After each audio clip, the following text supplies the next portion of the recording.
So thanks everyone for joining us today for the Teamwork Projects webinar. Just to let you know what we're going to be doing. It's going to be really an introduction to Teamwork Projects today. So we're going to have a look at a newsletter. We're going to have a look at a newsletter project or a digital newsletter, whatever way you want to look at it. I'm not going to inundate you with information. So I'm not going to, absolutely go crazy with this. We're going to set up a very, very simple project. And what you can do, what I want you to do really, is I want you to have a look at everything we're doing on screen. And if there's anything that catches your attention that I'm not touching on, or say for instance that I've gone over something and you want to get a little bit more detail on it, just let me know in the questions area, and I'll get to all of those. So we'll spend about 20 minutes building out this project. Once we've gone through that, I'm going to get to every single one of your questions. So the Q&A part is the most interesting part because we get to see those edge cases that we wouldn't necessarily see during the actual tutorial or the webinar itself. And they're the most interesting parts, really. So, okay, a bit of background on Teamwork Projects before we shoot into the actual project itself. So, as you know, well, you may not, Teamwork Projects is a cloud-based app.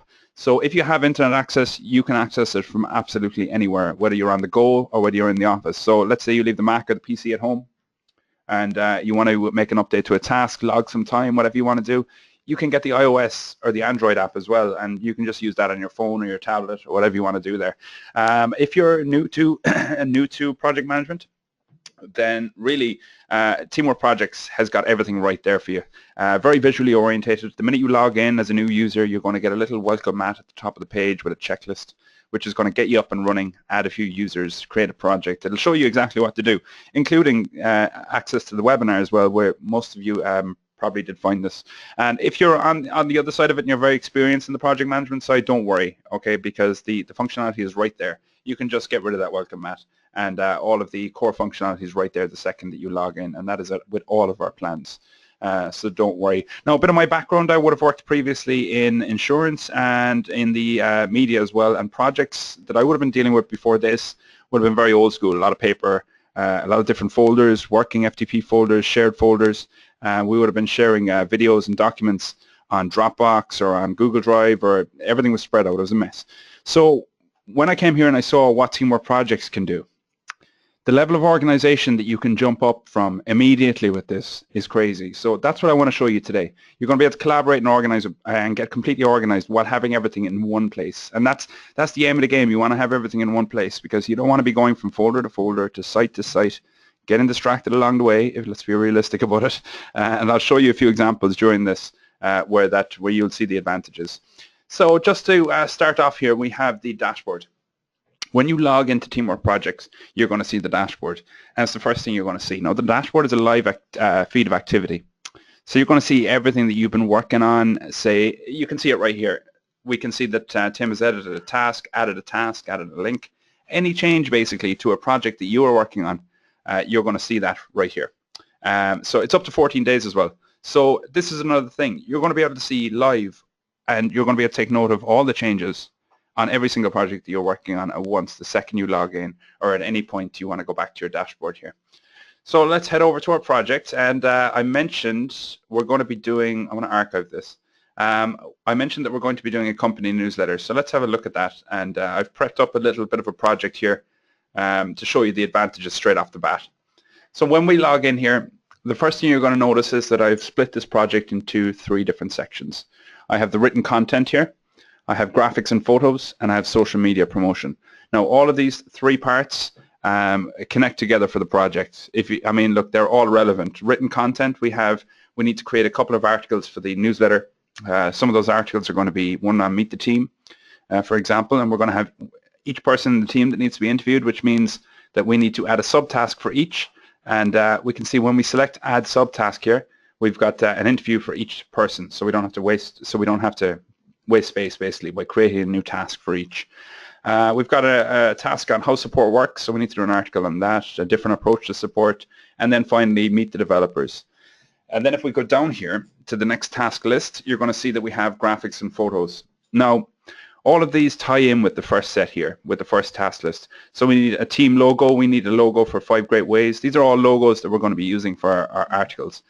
Meet the team, that's going to pop in. The support team photo, for example, it's going to fit nicely in here with a different approach to support, this support team photo, and the company group photo as well. And if you look down to the third task list that we have set up here, it's social media promotion. So obviously we need to do some promotion on Facebook, on Twitter, and on Instagram. And one thing you may notice here is that there's a little red padlock. Now, what that means is, well, you can see it there on screen. It means that privacy has been set up here for just me and Joe. Joe is here, you can see. Joe has been assigned to these tasks. Now, Joe is a contractor. Joe is contracted in. We work with him. We collaborate with him. And he's part of one of our client companies. So we've added him as a client company user. Now, what Joe has specified here is that we keep his tasks private because he wants to store his login credentials for each website that he's going to be promoting on. Or he said he may have some sensitive information or sensitive data that he wants to have on his tasks. So he wants to keep it private, which, you know, that's perfectly normal. And we can do that for him. And we have a really easy option to set that up. So when creating the task list initially, so let's say if I was creating this by adding a task list at the top right, I simply go to privacy here. And by default, it will be set to everybody on the project. So I just scroll down to Joe. As you can see, he's in our client company here, Cork Media. And I would set it to be private to Joe. So if we select the drop-down and we select Edit List, we can also change the privacy again. So you can see only me and Joe have access to this one. Now, privacy can be set up on a task list, a photo, a milestone, or a photo, I should say, a file, a milestone, anything in Teamwork Projects or a notebook that you want to keep private. You can set up privacy on that, and then only you and the people selected will also be able to see it. Whoops. So that's a look at the tasks and the task lists. Another thing that you may have mentioned or may notice here straight away is the milestones. So you can see we have a milestone on each one of our task lists. Now, milestones, I guess, are a goal that we need to reach or a fixed point in time that we need to get to. Now, you have two options when setting up a milestone. You can just set up a milestone and leave it as is. So it's the direction for the project to go. So this is a milestone for the project itself. Or you can create a milestone and then attach it to a task list, which is what I've done here. So you'll see we have the relevant one has been attached. The relevant milestone has been attached to the task list. So we have the written content milestone, the graphics milestones, and the social media milestone. Now, if we select milestone at the top of the page here, see the top menu along here? So we'll select that, and this is where you would create them. And as you can see, these have been attached. So, oops. Let's attach this to, I'm going to cancel that. So attach the task list, and there we have it. So it's written content has been attached to that. So I'll show you from scratch. So I'm going to detach it first of all, just so you can see. And then I'll select this one, written content, and there we go. Now see, it has a little status bar as well here. So if we go back to our tasks, and for example, if we go down to the social media promotion and go to Instagram, let's get rid of that. And we'll go back over to our milestone section. And you can see here the social media promotion task list was attached to this milestone. Already we can see 33% completed. So we're that much closer to our goal. And that's why, you know, I say that you should really attach the milestone to the task list, because you're going to see your work. As you tick off those tasks and complete those tasks, you can see that the goal is getting that little bit closer. So it's just a really, really handy feature here. So that's the breakdown on a real basic level of the project, because we have the tasks. The hierarchy that we would look at here would be milestone at the top, then you have your task lists, and then you have your tasks, and then you have your subtasks. So just think of it like that with the milestone at the top, okay? Task lists, tasks, and then subtasks. And that is the hierarchy of Teamwork Projects that you have to remember. So let's have a look at the communication side of things. All right, we've had a look at how to structure it, how to get organized. Let's have a look at how we're going to chat about each item on the project. So the first thing you're going to notice is that we have a messaging section here, and obviously that's where you're guided to first, because messaging obviously is for communication. So let's have a look at the messaging first of all, and then I would like to take you back to the tasks again. So messages are project-centric, which means that you can only notify people on that project. Now, when you're using a message, it's something to discuss for the whole project. You can't actually attach something like one specific item, like a task. You can't link it to a task or anything like that. So if you look at my examples here, I have set up a message here to the whole team. Let's view this full message. And it says, please log all expenses for travel and food. Okay, basic. So it's about the actual project itself rather than one specific place. Now, if I go back to the tasks page, you'll notice here on Meet the Team, see this one? We have 2 comments on here. So let's select the comments and have a look. Now, rather than just sending a message about this, what we've done is we've come along and Tom has left a comment, and this comment is tied to this task. So he says, how are the interviews going, Tim? And then I come back straight away, all going well, we should have those sorted soon. Now I can I can edit my message. If you're an admin, you can edit at any point, but if you're just a standard user, a normal user, you have 15 minutes. After that, it's locked down to the admin. I'm right in saying that, Mark, haven't I? You are, yeah. Yeah. It's been a while. Comments. Yeah, comments and messages, yeah. Yeah. So, and the reason I'm bringing light to comments here is because you can discuss one item specifically. So let's select this task, okay? And it will open its own task details page. And straight away, we're going to see a breakdown of the task. So we're going to see the meet the team task, and we're going to see all of its subtasks. If it had a file, it would be attached here. And if it had a time log, it would be attached here. But you'll notice that the comments or the conversation that we have created to speak specifically about this task is now nicely placed just below the task details. So very easy to keep everything organized. You'll also notice some more detailed information in the side here, like the progress, who it's assigned to, who created it, when it was assigned, and when it's been updated, so on and so forth. So that's a look at comments. Now remember, you can leave a comment, same as privacy. You can leave a comment on a task, a file, a notebook, a milestone, a few other things probably as well. But there's actually quite an extensive help doc for it. Oh, cool. Okay, Mark is going to put in a good help doc there, an FAQ. So if anyone wants to check that out, please do have a look at it, just so you can kind of familiarize yourself with the whole with the comment section. Let's see, where will we go from here? Now I also have, as you can see, I also have tags here. I have tags on each one of these. Now I can see the questions are coming in already, but if anyone, say for instance, has a question on tags, dependencies, recurring tasks, anything like that that you see on screen that I'm not actually speaking about, just let me know and we'll get to that in just a few minutes. And the rest of the questions too, I'll get to those very shortly. So let's have a look now. We've had a look at tasks, milestones, messages, and comments. So let's have a look at files. Now files, again, like the tasks, all of your files here are stored in the files area. So every file that you upload to the project is going to be stored in the files area. So I'll have a look here. Let me open up a little folder here that we can use, and I just want to show you a couple of different options. So I should have had this ready. So yeah, say you have a simple folder like this with a bunch of images in there, and you want to highlight all 3 images, and you just literally drop them in, and that's it. And you can see they're uploaded immediately. Or else you can select upload files, add files, and then we go to here, click whichever file you want to add in there, press open, and then what you can do is you can select people to be notified. So now I want to say George and Sean. All right, so both of them are going to be notified by email now that those files have been added to the project. Now you can also categorize them here on the left-hand side. You can select manage to add some new categories as well. But what I want to show you specifically is that you can link these files to a task. So even though the file is in the file section here, you can also link it to a specific task. So if we go to the team logo one here, we can see that it has a little paperclip, which means a file is attached, I guess. And when we click on that, it's going to open a quick view, which will allow us to see the file. So let's click on that. And there we go. So we're going to see the file inline here. We can leave a like on that to say that we're good to go. Or we can just leave a comment and say, great icon, let's go with this one. And that will allow us to move forward.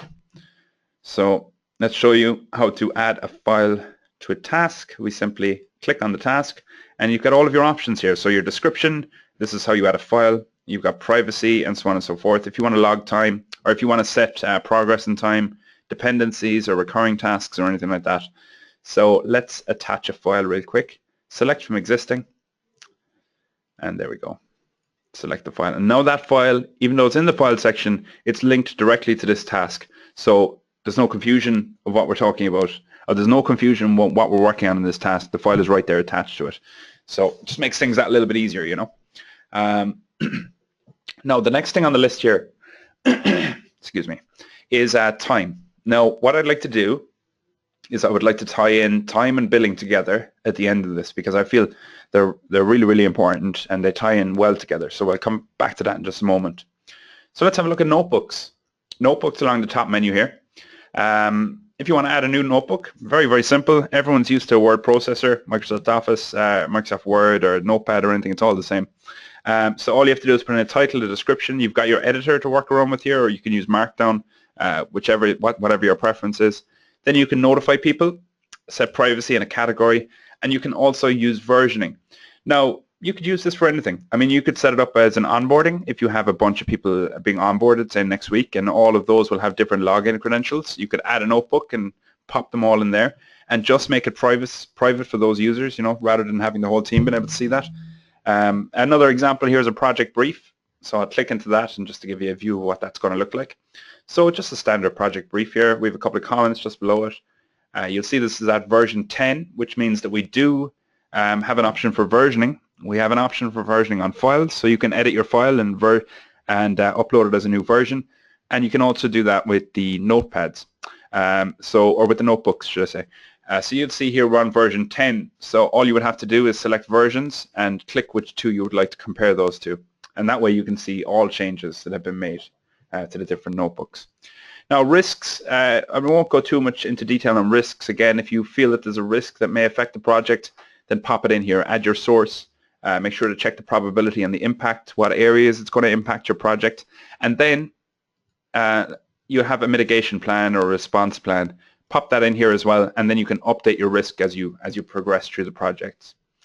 Let's have a look at links. Links is very similar to files. Again, it allows you to keep everything under one roof, one place, and really with links, I would find, going back to the onboarding example again, if you have a bunch of people that are starting and let's say you have a YouTube channel like we do here, so I'm popping into the channel for you now, or into the chat room, have a look at it.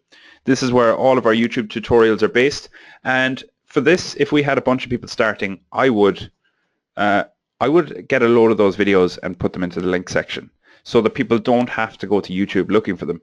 Because sometimes if you head over to YouTube looking for a video, you know what happens. You come back 20 minutes later after watching your 3-minute video. And what were you doing for the other 17 minutes? So they're all going to be in here. And then the person on the project comes in, they simply click on it, and it opens right here in the project.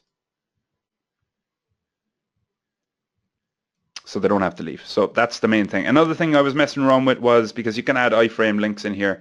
So on a Friday or something, if you want to get the office going and you want to get them you know, a bit hyped, you can pop in your weekend playlist, copy in your iframe link, and if you have a Spotify account, then you can see the Spotify playlist will be here for everybody on the project to see, and they can listen away to that, and everyone can join in. So it's just a nice little feature.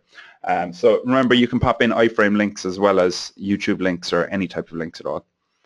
So let's move back over to time and billing. So what I'd like to do is, well, first of all, let's explain to you the point in all this. So I'm going to get rid of these first because they don't need to be here. So update that, and you'll see in a moment what I mean by this. I'm just going to update the estimates. Now what I'm doing here really is, estimated time should be added to the project, I feel, at all times. If you know how long the task is going to take, then I think, well, you really should add the estimates on there, because what it's going to allow you to do is, it's going to allow you to compare your estimates with your log time entries. So, and that's what you want to do, because you can use it as a resource management tool then, you see, rather than having to compare them by going back and forth. Well, John, how many hours did you work yesterday? Because I can see that you've logged 2, but we don't know how to compare that. So what you can do as a project manager is come in and write down all of the estimates. So let's say, for instance, meet the team here. We think this is going to take what? Let's say give or take 2 hours, 30 minutes. So let's add an estimate of 2 hours and 30 minutes on that. So all we have to do is select the little plus symbol here. And let's say we have an article for how support works. So let's give that, if I could use a keyboard, it'd be handy. 1 hour 30. A different approach to support. Let's say that's going to take 2 hours. And then finally meet the devs. That's going to take 2 hours 30. So already when we come in here, we're going to see that we know this task list here is going to take approximately 8 hours and 30 minutes. So we know how much work is in this little bit here. So what do we do with that information, you might ask? Well, then we will come along here as we work on them. So let's say you see these tasks are assigned to me. So I would come along here and hover my mouse over the task and select log time. So I'll log 30 minutes here because I've completed one of my interviews. Come along to my second task, same thing. I'll log 1 hour and 30 minutes on this because I've finished, 1 hour and 15 minutes because I'm almost finished, but not just there yet.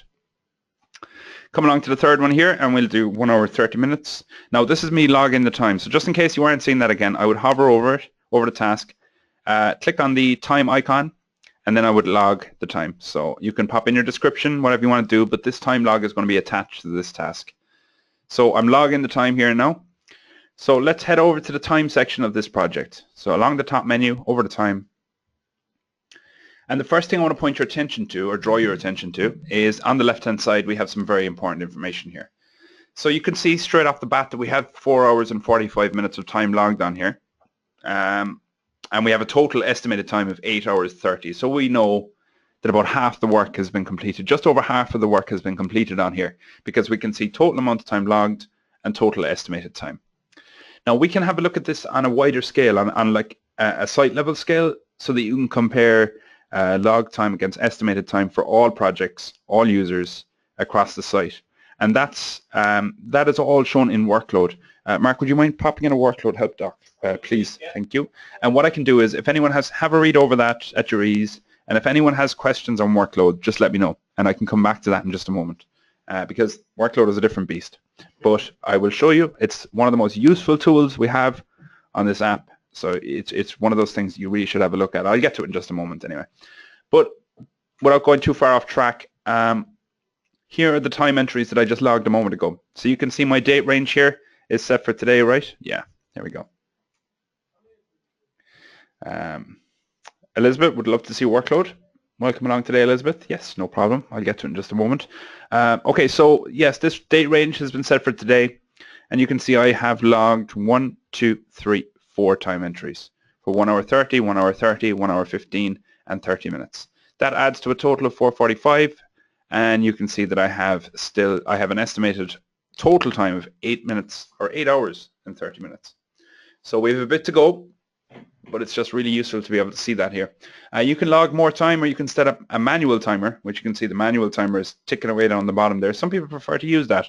I prefer to use the timer app, the Teamwork Timer app, which allows me to import all of my tasks directly into the app, and just in real time then I can just log it, which is really, really useful. But yeah, so I'll stop this. I just wanted to show you really. Test. And log in, you will see that here now. Yeah, save. So you see this time entry from the little manual timer that we started there has been added here now as well. So now that we've logged our time, we need to get paid for the time that we've logged, right? Because that's what makes sense. So we go over to the billing section, and you can see that the billing section, the minute we go over there, if we have the correct date range set, then we're going to see the exact time entries that we just saw a moment ago in the time section. So the first thing you would notice here is that there's a cost. Well, maybe not the first thing you notice, but it's the first thing I usually notice is that we've got a cost here on the right-hand side. So I don't want to cause any confusion. I'm just going to show you real quick how I came to that cost. So let's select set rates at the top right-hand side here. And you can see I have given a default project rate of $100. That means that everyone on my project is getting paid $100 per hour. Now you don't have to do anything with that. You can just simply, you can simply add in your own staff cost per hour per user here. So I just wanted to let you know though how I was getting to that total. So that is the total cost when you take into account the rate and the time logged on the project. So let's do one more thing. Let's add an expense. So you can see top right here, add expense.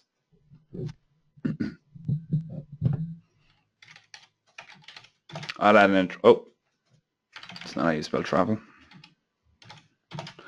I'll add in a travel expense of maybe whatever, $150 and add that. And now what we want to do is we want to add an invoice, and we want to create this invoice and be able to send it out to our clients or to whoever has been added on here. So let's say add invoice at the top right, and we're going to call this. Now I can select my currency, which is, that's a new one. One second. My currency should be giving me, let me reload this. I'm not too sure what's happening with that. Mark, was there a change made to currencies today? No. In the billing section? I'll have a look there now myself. We're constantly pushing updates, as you may have noticed. We're always trying to improve. So sometimes we'll push out a quick update. So let me just do it here again. Add invoice. Oh, there we go. No, it's fine. It's fine. It was just cached. So yeah, we have generally what, as you can see here, we've added most common now. That's what's coming up here. And that has changed in the last few days. So now it knows what my most common selection is. So US dollars, Canadian dollars, euro, and pound sterling. And then obviously you can add any other currency in there as well. So whatever you're working with. For this example, I'm going to leave it on US dollars. You don't have to put in an invoice number, although I have to put in an ID. So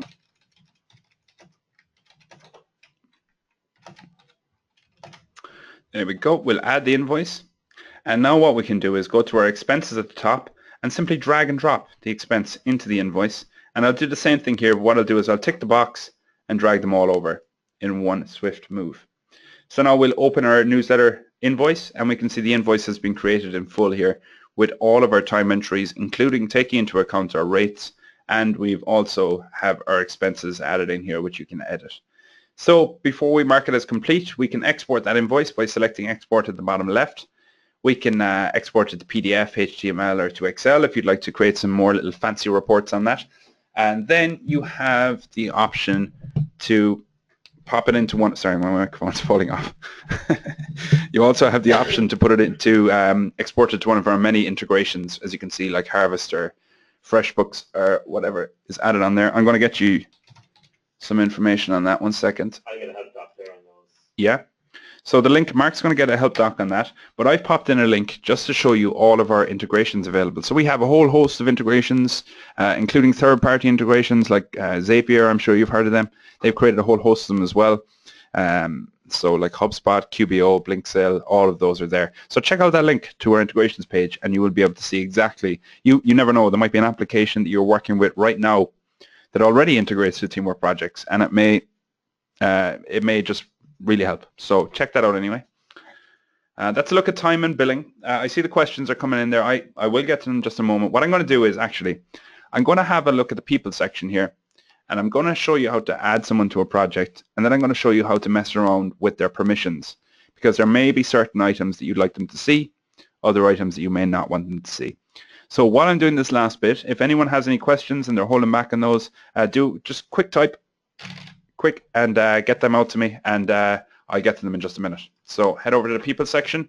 Just on that one, yeah. Tony has a question about risks, how to make them private. Oh yeah. So obviously it can't be done on the risk level, mm-hmm. but you can actually do it on privacy or in permissions, which Tim will be able to show how you can actually restrict it. Oh, that's in for Connie's question there, is it? Yeah, that's Connie's question. Oh yeah. It, but that'll actually answer the question. Okay, cool. Yeah. No problem, Connie. So Mark's you're gonna put out a help doc for that right now, yeah? Okay, so yeah, I'll get to it in just a moment. Basically, it's to do with risks. If you add risks, can they be private or will all team members see them? So Mark's going to add in a help document. He's going to send that out to everyone if you want to have a look over that, Connie, and to everyone else that's in as well. Cheers, Mark. So yeah, while I'm waiting for the other questions to come in, I want to, what did I say I want to do? Permissions, right? So if you want to add somebody to a project, first of all, very simple. Add people at the top right. And you would simply select what company they're in and then tick the box, select add selected users to the project. Simple. But let's say we want to go into a little bit more detail and you want to adjust the user's permissions. So as I said, there might be something you just don't want them to see. So let's use Joe as our example. Remember Joe earlier on? He was our collaborator that we were using for the social media side of things. So he's a perfect example because we might want him to see certain things like, say, the messages or the files or something like that on the project. So let's have a look. So we will go down to Joe here, as you can see him at the bottom, and we would hover over his name until we see the edit project permissions here, the little cog.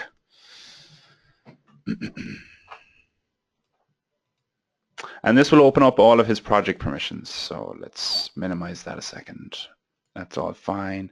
Okay, so what did we say the example was? We don't want Joe to be able to see messages and we don't want him to be able to see files because they may be sensitive to the company. And he, remember, is a client.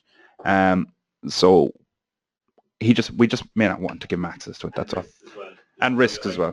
Ah, yes. So that was it, Connie, yeah. So what you can do here as well is if, for example, you don't want the user to be able to see the risks, then you can do that here as well. So we would edit the user project permissions, and then you would come down here and you would untick risk register, and I'll show you in just a moment. And then we can also untick view messages and files. And just say you're not 100% confident that that's going to cover everything. You can look at this through Joe's eyes and see exactly what he sees.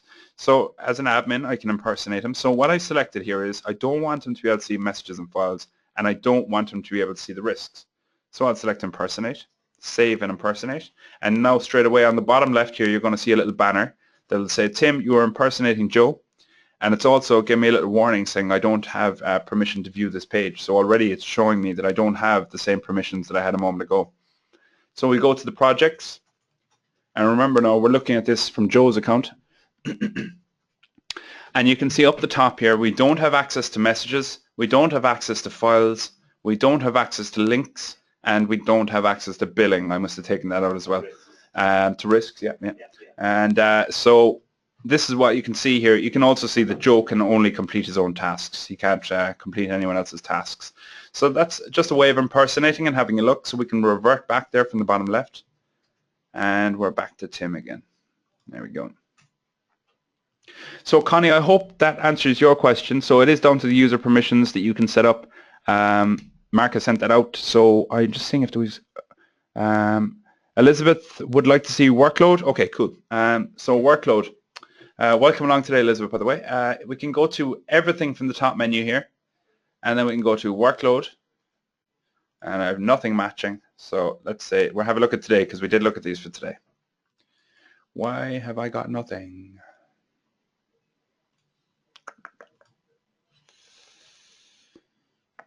This month. There we go. Come on. Yeah, so the reason was that my the due dates on my tasks were not set until next week. So anyway, let's have a look at it. This is going to be looking, as I said, workload will look at all projects that you're working on the site. Now you can set it up in the date range, but what we see here is we have Tim Horgan as a user, and then we can see straight away that he has 4 tasks assigned to him. 4 of those are active. There's a total of 8 hours and 30 minutes of work assigned to those tasks, and he has logged 4 hours and 45 minutes. So he has 3 hours and 45 minutes of work remaining. So you can look at this on a week or on a day and see if the person is overworked or underworked. Can you give them more tasks to do? Do you need to take away more tasks? It's very handy to use as a resource management tool. So I would have a look at workload in that light. Now, if you had loads of different projects and loads of different users, they would all be here. I should have that set up in reality, I suppose, to show you. But yeah, you get the idea of it. Question, for the end of training, I also use Harvest. Is that a redundant system? Can Teamwork replace the billing and project planning functions in Harvest? Mark, how familiar are you with Harvest? Harvest, I don't have it downloaded, but I am aware that if you set it up, I'll actually have the help doc ready there. Yeah, we have a help doc for that we're going to send out to you. But there's a Harvest integration available. So hold on, let me bring that up on the screen for you here. Where is it? There it is. I'll show it into the chat area there now. Cool. So Mark's putting in a help doc to go over that integration. But here you can see, track your time with Harvest, organize your team with Teamwork projects. They work together.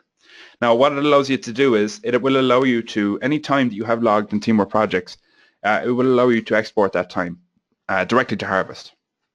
Yeah, you don't even have to export it actually. You can, as you can see on screen here, these little icons will appear next to your task. So you don't even need to export. You can actually you can add that time directly. So while the clock is running, the second you stop it, it will be logged into your Harvest account.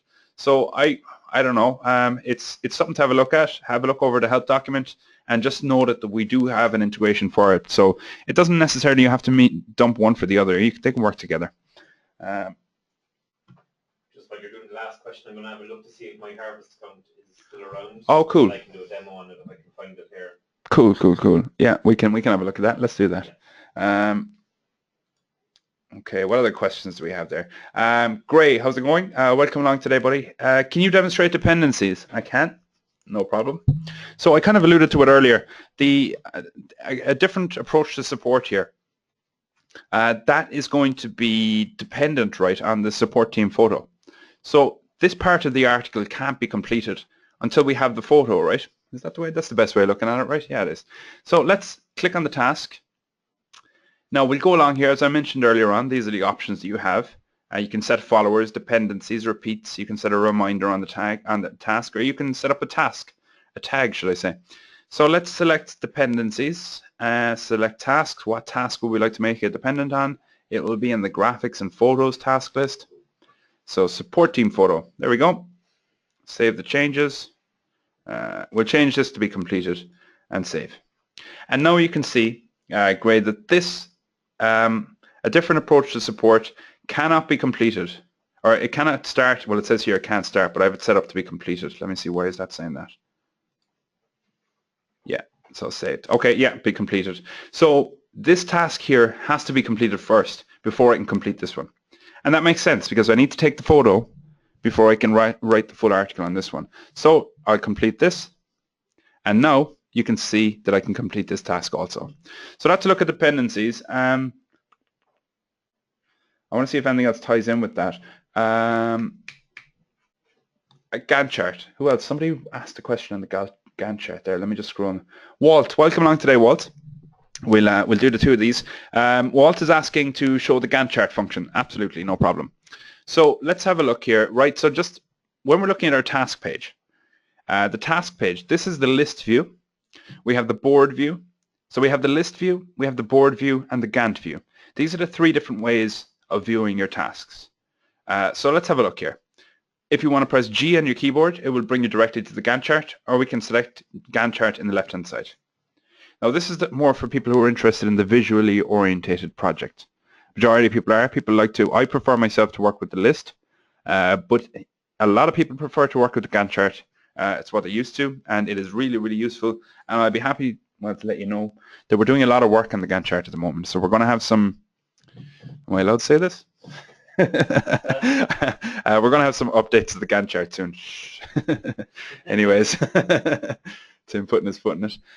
So yeah, here's a look at the Gantt chart. You can see the project is split up per task list. We have the written content, the graphics and photos, the social media, and all of these, as you can see, each task is here. Now this is the dependencies, Gray, who was looking at it earlier. So we had meet the team and meet the team picture. There's actually dependencies set up with those as well. We have each one of its milestones are there attached. Let's say we want to add another task here. So we go on to add task, and we want to do more Instagram promotion. Pop that in there, and we can see the task has been added. So let's bring that in line with the rest of the project by simply dragging it. We'd like to assign it to Joe, so we'll select the little person icon here. Whoops. And it's got to start. So if you wanted to, you could bring up the due date to the 3rd of July if you'd like to, or drag it back in.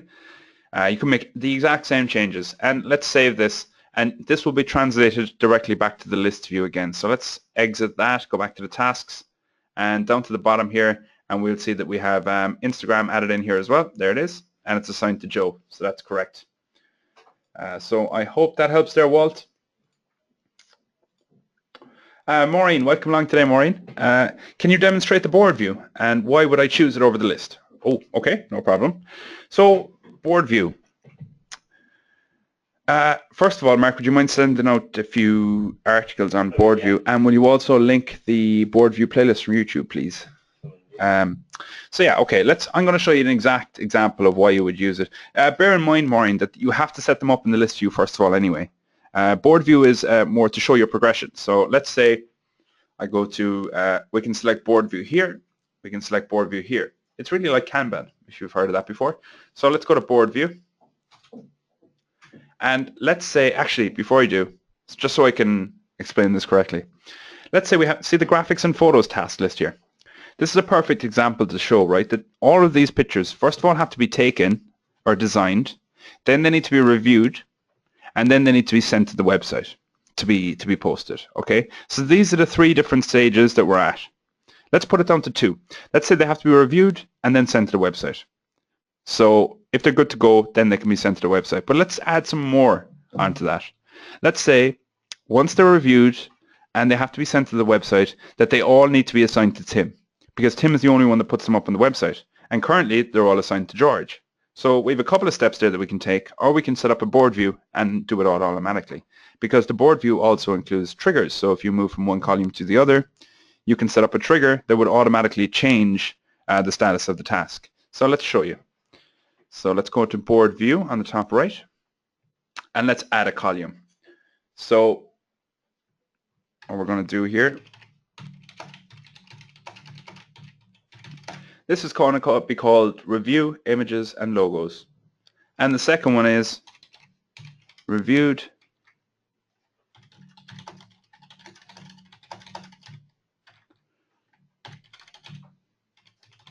Alright, so this one is called reviewed and send to newsletter. So what I would like to do is I would like to select the drop down. So we all understand what's happening. So I would select the drop down, select column settings. Let's add a trigger. So when I move a task from here to here, I would like them to be assigned to me automatically. So I will modify. You can do so many different things like autocomplete, modify the dates, the tags. If you want to add more estimated time, so when it's reviewed, you want to add another 30 minutes of estimated time to give that person time to add it up, you can do that. But for now, let's keep it simple, modify the assignees, and say that when a task is moved from here to here, that it's going to be assigned to me. So I'll add the trigger, update. Now, let's say show backlog. And this is why I said you need to add the tasks to the task list first, because there needs to be a reference point for them. So show backlog, and this will show us all of our tasks. So let's say these are the ones we want to bring over, okay? So just the ones here. So let's drag all of those over.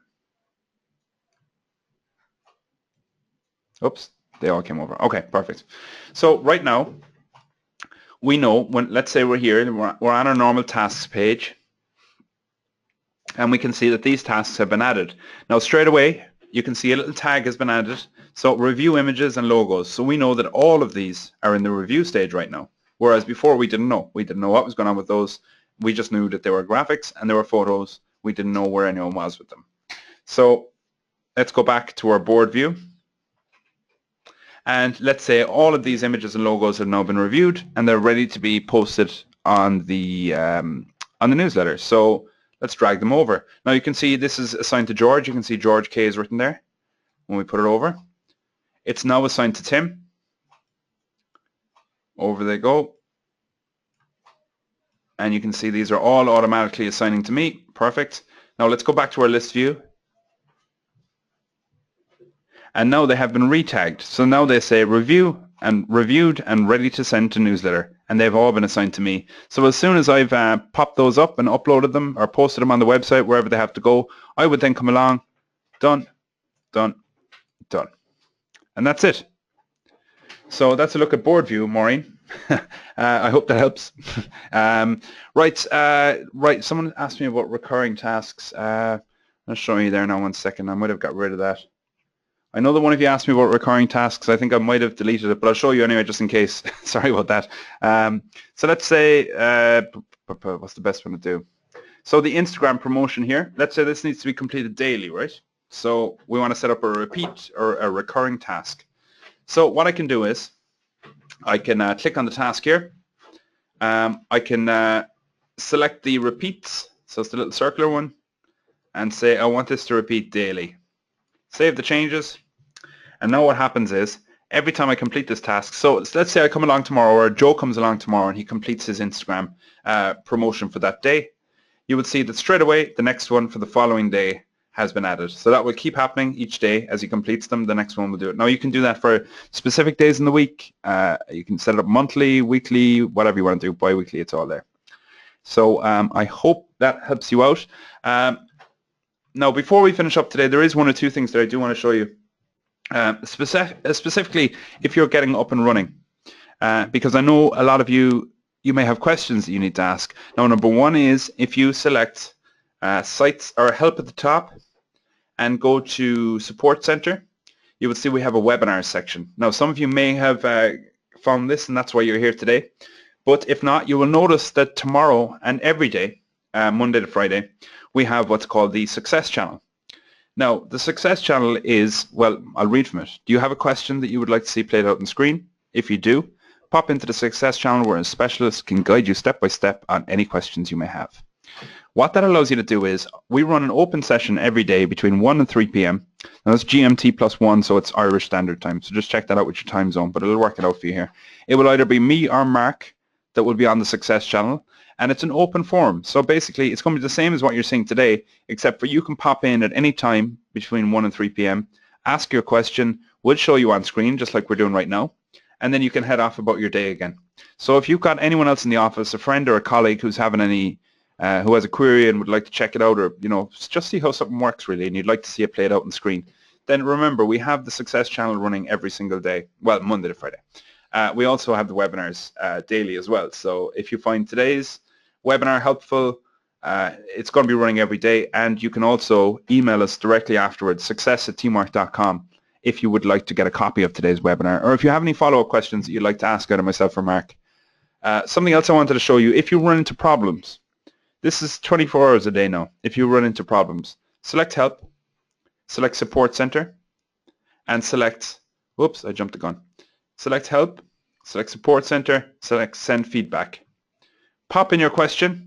Say you just have a question, or you want to put in a bug report, or just a question on Teamwork projects. Fill in the details, send that out, and if it's within business hours, now first of all, we don't ever use autoresponders. So we have someone worldwide 24 hours. Okay, so as you can see right now, if you were to send us a ticket right now, you would have an answer from a person in 22 minutes. Now you can also see, it's all very transparent. You can also see our last 100 customer ratings. So you can see 98 people said great, 2 said okay, and 0 said not so good. Now, the average wait time for an answer right now is 22 minutes. I would say that is pretty competitive, considering that a person is going to be getting back to you in the next 22 minutes to resolve your issue. So we're very, very, very proud of our support team here at Teamwork, and it has been built around that. So if you haven't spoken to the guys and girls in support, and if you have something that you want to question on or you're not sure of, just open up a ticket with them through the app, and they will be back to you absolutely straight away. So look, that's the end of our Teamwork Projects webinar for today. As I said, we'll be back again tomorrow at 4 o'clock if you have any friends or colleagues that would like to join us. Show my screen, yeah. And so if anyone would like any further questions, success@teamwork.com, and you can also send over your request for today's recorded webinar. I'll upload that straight away, and I'll get out to you soon. So catch you later. Bye-bye.